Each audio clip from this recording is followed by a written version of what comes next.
Good morning, Brew Daily Show. I'm Neal Fryman. And I'm Toby Howell. On today's pod, AI lawyers are not ready for prime time. I rest my case. Then Netflix and Tesla both reported Q3 earnings yesterday, and one performed much better than the other. It's Thursday, October 19th. Let's ride.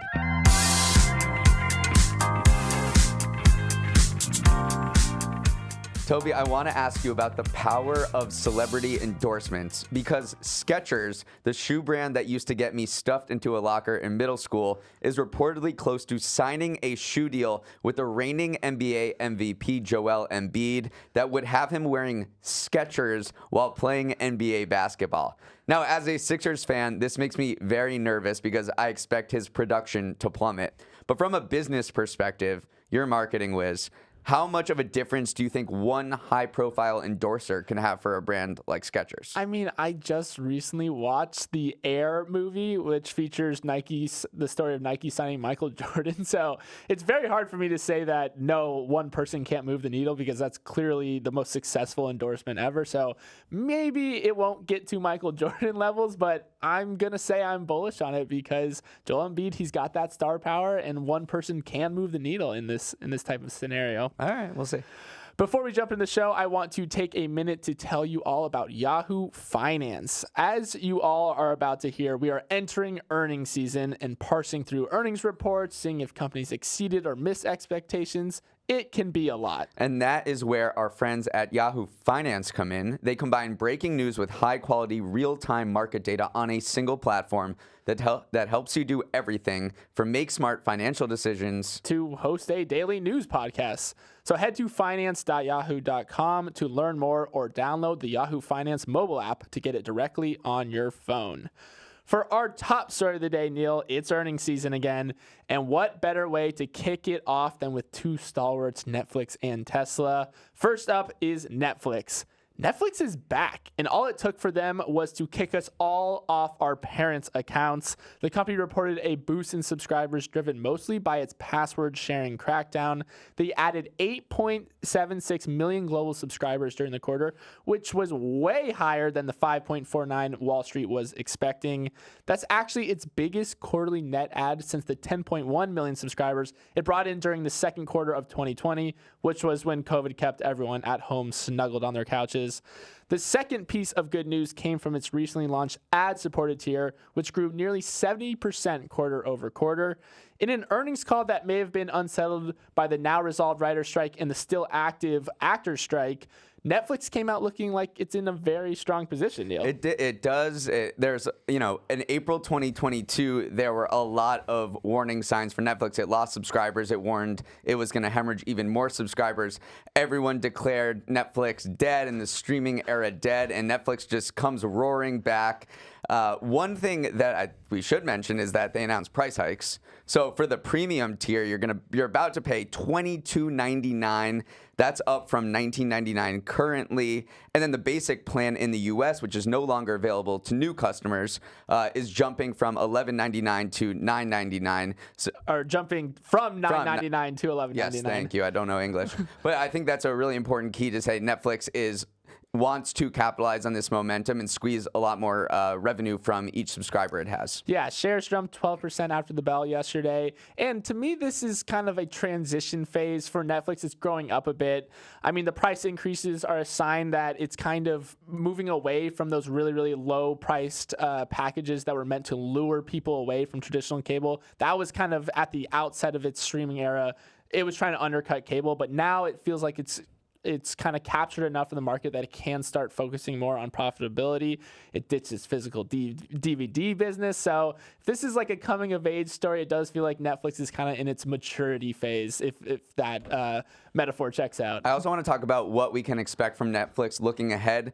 One interesting program is its first live sporting event. Unlike many other streamers, Netflix has not moved into live sports, which can be super pricey, but are also very attractive for viewers. Its first live sporting event is going to be called the Netflix Cup, and it's a combination of golf and F1, leveraging its Full Swing documentary and Drive to Survive for Formula One. It's occurring on the same week where F1 is going to Las Vegas, and it's going to pair golfers with F1 drivers who are playing golf. Toby, this seems like right up your alley. Is this something you'd watch? It seems right up my alley, but no, because my take on this is watching people who are bad at golf play golf, no matter who they are, is not entertaining. So, but I do think it's a great marketing idea because those are two of its more popular kind of inside the ropes documentaries that they've been producing. So, I mean, I guess I'll tune in, but I'm not very excited to actually see the product on the course. Most people listening to this are like, well, you think golf is entertaining even when good people are playing? Yeah, that's true. All right, now let's move on to Tesla. One of the big boogeymans on Tesla's earnings call were higher interest rates. Elon Musk talked extensively about the impact higher rates had on car buyers and demand. He said, "I am worried about the high interest rate environment that we're in. I just can't emphasize this enough that for the vast majority of people, buying a car is about the monthly payment." So in an effort to boost demand, Tesla has been dropping prices of their vehicles left and right, reducing them by about 25% in the third quarter. Remember, Tesla used to be the king of margin in the auto industry, and while it's still more profitable than the traditional automakers, its gross margins fell 7% from a year earlier, while adjusted automotive margin, which excludes regulatory credits, fell by 11%. There was also bad news on the new factory it's building in Mexico. Elon said it would take stock of the global economy first before deciding whether to plow ahead with the construction. Still, there's always some good news. Tesla delivered 435,000 vehicles, up 27% from a year earlier. All this added up led to misses across most metrics in a bit of a messy quarter for Tesla. This was definitely disappointing on a number of fronts. Profits plunged 44%. As you mentioned, those industry-leading margins were squeezed from all of the cost-cutting and price drops that Tesla did. He also, Elon spent a lot of time talking about this Cybertruck, which was announced in 2019 and has still not hit the market. He finally gave a day for the first delivery, which would be November 30th. But Elon did not seem so optimistic about the Cybertruck. He said, "We dug our own grave with Cybertruck," and talked about producing this vehicle, which looks bizarre. I don't know. I hope most people have seen it, but if not, look at it. And you can probably understand why this takes a lot of time to produce. It's very expensive, and it's about two years behind schedule. And it's not going to make any money for the company for another 18 months. Although he did say, "I think it is our best product ever." So again, that's kind of what you have to say when you spend this much time kind of developing this odd looking truck. So that is definitely going to be kind of the main thing that people focus on for Tesla going forward, just because we haven't had a new Tesla car in a while. The models, they're just regurgitating the models. Finally, I just thought this was a hilarious quote. This is quintessential Elon. He talked about the growth rate of Tesla, how it had grown so much in the past, and how growth is slowing down a little bit. And he said, "It is not possible to have a compound growth rate of 50% forever, or you will exceed the mass of the known universe." Gosh, I mean, I think we have good metaphors. I don't know. That comparison's a bit much for me. Okay, we're moving on. We just talked about streaming inflation. Now we have to talk about healthcare inflation. Last year, the cost of employer health insurance jumped at the fastest pace since 2011, according to an annual report from the research nonprofit KFF. Given that 153 million people in the U.S. get their coverage through their employer, this means you probably saw your premiums go up in 2022. Let's run the numbers here. Last year, a family plan jumped 7% to an average tab of nearly $24,000, which KFF pointed out is about the same price as a new car. The cost of premiums is typically shared between employers and workers, so workers themselves are now paying $500 more than the year before, with an average payment of $6,500. The 7% jump in health insurance costs is even more stark because in 2021, annual premiums only increased 1% as some people avoided surgeries and other medical care during COVID. But now, with prices rising across the economy, health insurance just got a lot more expensive. There's no way to cut it. other than to say that's a huge number, the co-author of the report said. Yeah, it is a big number for sure, but it is interesting too because employers are kind of towing this really delicate line right now because the job market is so tight that if they water down their health insurance plans too much, then it could lead to issues with retention and recruiting. And so you do see these premiums rising very fast, but also, they're not outpacing wages and inflation by too much. Premiums rose 7% while wages grew 5.2%. So you can see this concerted effort from employers to say, we do want our employees to have health care because, again, the labor market is so hot right now. Employees have a lot of leverage right now, so employers can't get away with just bumping up premiums too much. I also want to go over the stats on employer coverage of abortions. 10% of large firms said their biggest plan does not cover legal abortions. Another 18% said they only cover abortion under limited circumstances, such as incest or life endangerment. Nearly a third of large firms said they cover abortion in most or all circumstances, while 40% said they were unsure of their coverage policy, possibly because it was changing or they were unaware of the details. This topic has certainly been top of mind after the Supreme Court scrapped Roe v. Wade last year, overturning the constitutional right to an abortion. And just overall looking ahead, the big question in this industry is whether this dramatic healthcare inflation is a blip on the radar or part of a longer-term trend of surging medical costs. Our next story brings us to an interesting intersection of hip-hop, fraud, and AI. Pras Michel, which some of our elder millennial listeners will no doubt recognize as a member of the rap group The Fugees, is seeking a mistrial claiming his former lawyer mishandled his criminal conspiracy case by using AI to write his closing arguments. For some background, Pras was convicted by a federal court back in April for political conspiracy after funneling money from the infamous Malaysian financier Joe Low to Barack Obama's 2012 re-election campaign. He was also caught trying to impede a Justice Department investigation on behalf of China. And while him getting convicted on all 10 counts could be a story in its own right, I want to talk about the role AI once again played in a legal setting. Pras is trying to toss out the convictions based on arguments that his lawyer's use of AI worked against him and deprived him of a fair trial. And here's the crazy part to me. Pras's lawyer didn't even hide it. In fact, there is a press release from the company called iLevel.ai bragging about his lawyer's use of its platform in the trial. Neal, this is a can of worms we've touched on a time of two, but this time it feels different because this was an intentional use of AI. It was, and I think it was the first use of generative AI in a federal trial, and there was a lot of boasting going on, and it came to bite them in the butt, and now he's trying to find a new lawyer and say this was all a huge mistake. The crazy part of this is that his first substantive remarks, the lawyer, to the jury appeared to be an admission of guilt, and that's what their version of ChatGPT wrote. He said that, ladies and gentlemen, this case started back in 2012 when there was, as the government characterizes it, an effort to funnel money to President Obama's re-election campaign, which kind of undercuts the entire argument. So this is another instance of where AI can go completely wrong and hallucinate. It's been known to spit back wrong answers, and if you don't do your fact checking, they could really bite you in the butt. So this tool is interesting though because iLevel.ai said the program isn't experimental in any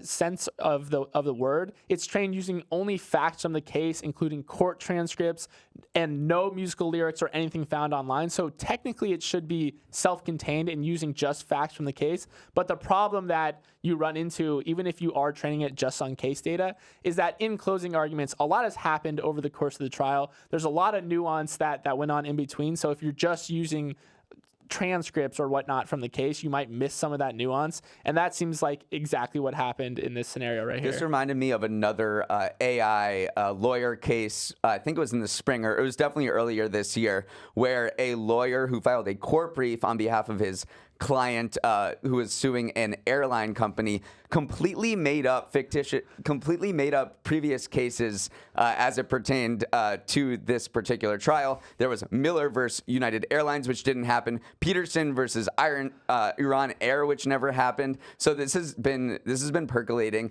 and you see lawyers. We talked about the accountants using generative AI a lot more. Does seem like the lawyer profession will be using generative AI even more because there are a lot of repetitive tasks. There are a lot of things to sift through, and it could be very useful for the profession, but it seems right now that it is not ready for prime time. I don't know. I don't want my lawyer doing it. If I ever get in legal trouble, no AI for me, please. All right, Neal, before we jump into the next half of our show, we're going to take a quick break. Let's head to Neal's Numbers, the segment where I share 3 stats from the week's news that will spark a 4th of July fireworks show in your brain.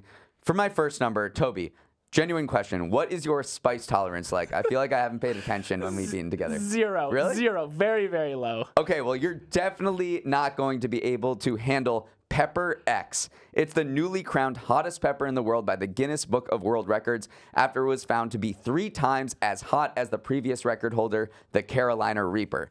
Pepper X, which hit the market this week, is the brainchild of South Carolina hot pepper expert Ed Curry.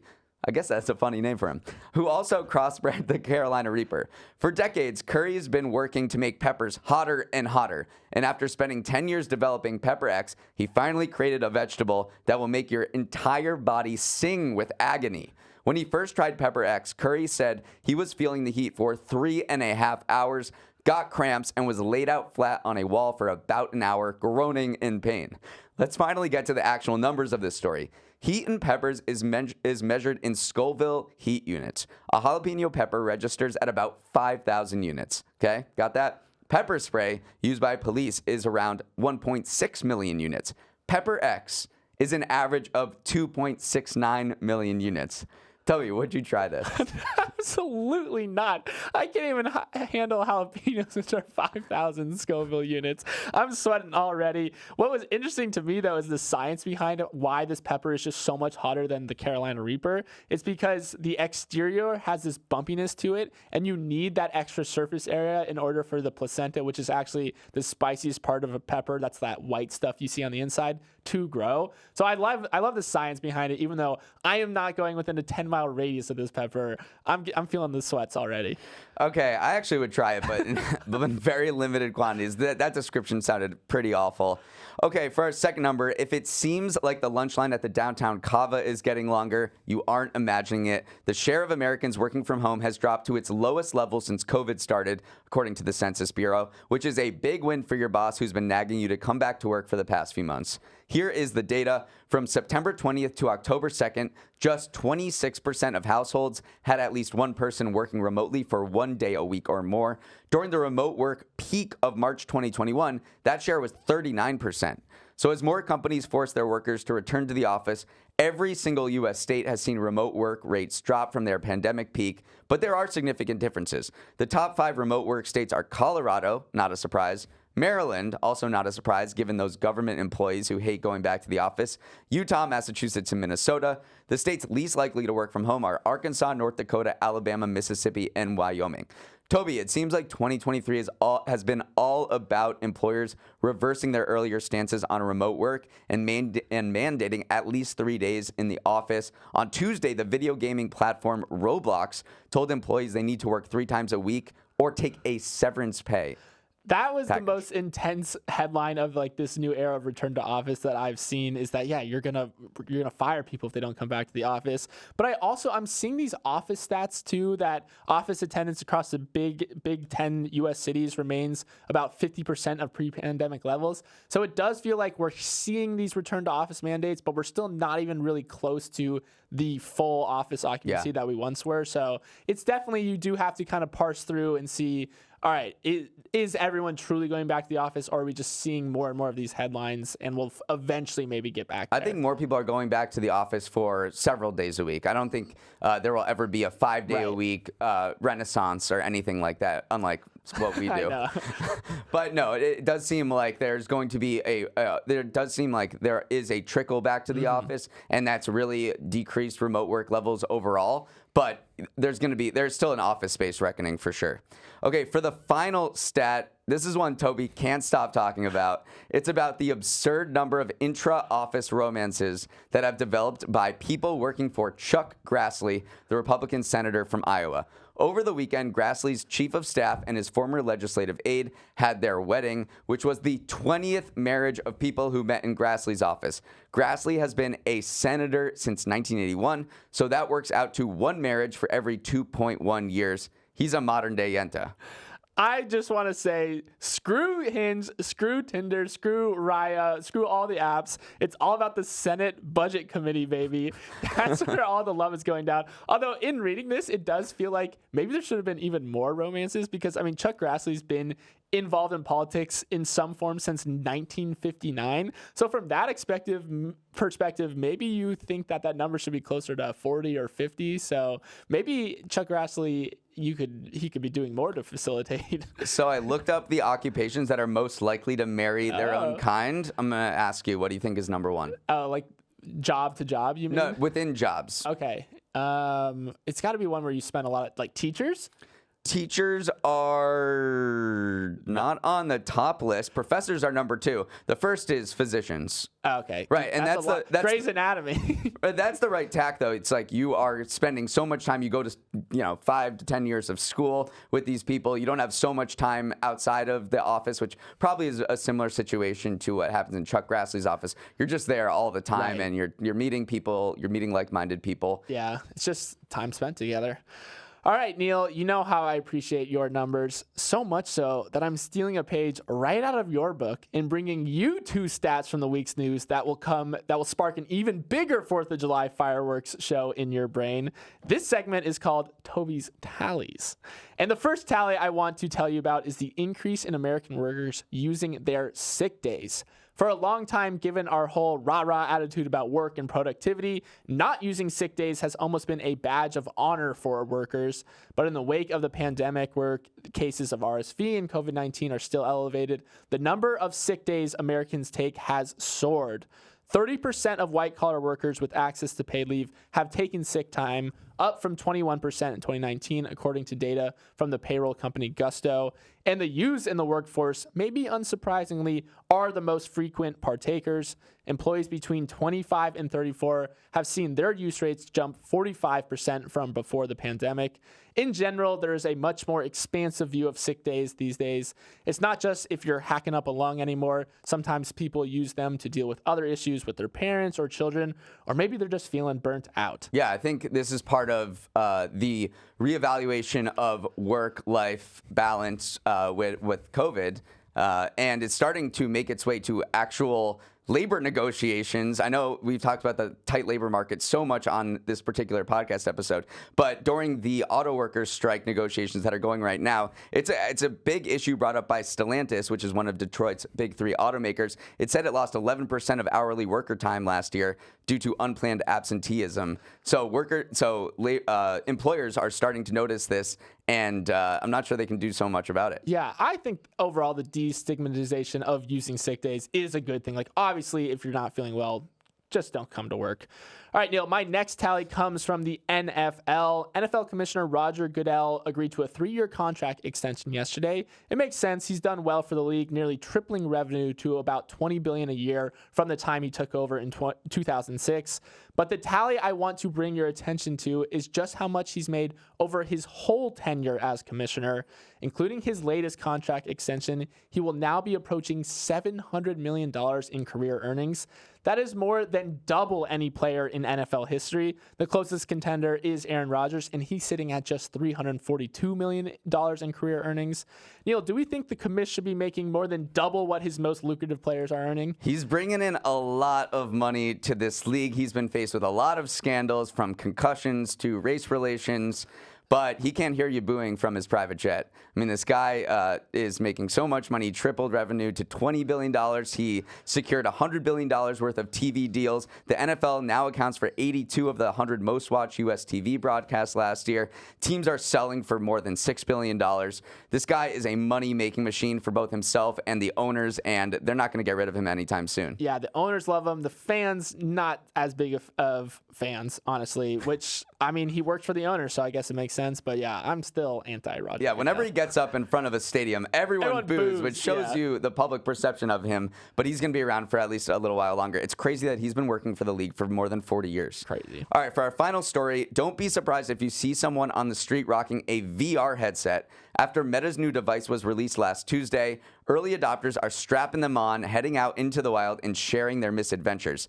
The headset is the Meta Quest 3, the company's latest attempt to turn us all into multitasking cyborgs. The key feature of the Quest 3 is what's known as pass-through technology, which allows you to not be trapped in the virtual reality world of your headset, but see the real world in color through cameras. The early customers showed themselves ordering coffee at a coffee shop with the headset on, virtually painting a tree in the park while looking at the real tree, and watching videos while doing mundane chores like cooking a meal or sweeping the floor. Toby, would you right now step outside this office into the mean streets of New York City wearing this headset? Okay, I am bearish on stepping outside to go get a coffee or something like that. And a lot of people who saw these videos said it's a stunt. Like, they're not doing it because there's any actual function to it. But I am bullish on using it within the confines of my own home, especially in cooking. Like you mentioned, the mundane tasks like cooking.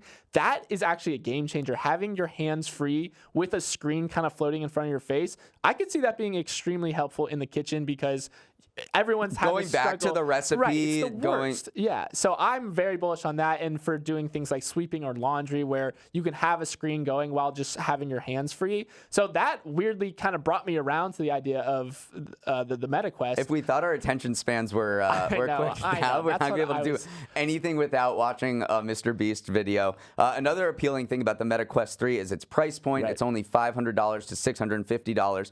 The Apple Vision Pro, which is coming soon, is going to be a competitor in this space. It runs thousands of dollars. So Meta is hoping that this will become more of a mass consumer product and is appealing at $500. Right. It's only going to get smaller too and more powerful. So I've come around to the idea. I'm all in. Anyway, people should watch these videos on TikTok. They're very interesting to see how the mixed reality, how the real world mixes with the virtual world through this pass-through technology. Okay, we have to end it there. It's Thursday. Tomorrow's Friday. Day after that is Saturday. I know I'm just rattling off the days of the week, but it's never too early to dream of the weekend. As always, please write us with any feedback you have on the show to morningbrewdaily@morningbrew.com. Let's roll the credits. Emily Milliron is our editor and producer. Samantha Velez and Raymond Liu are our associate producers.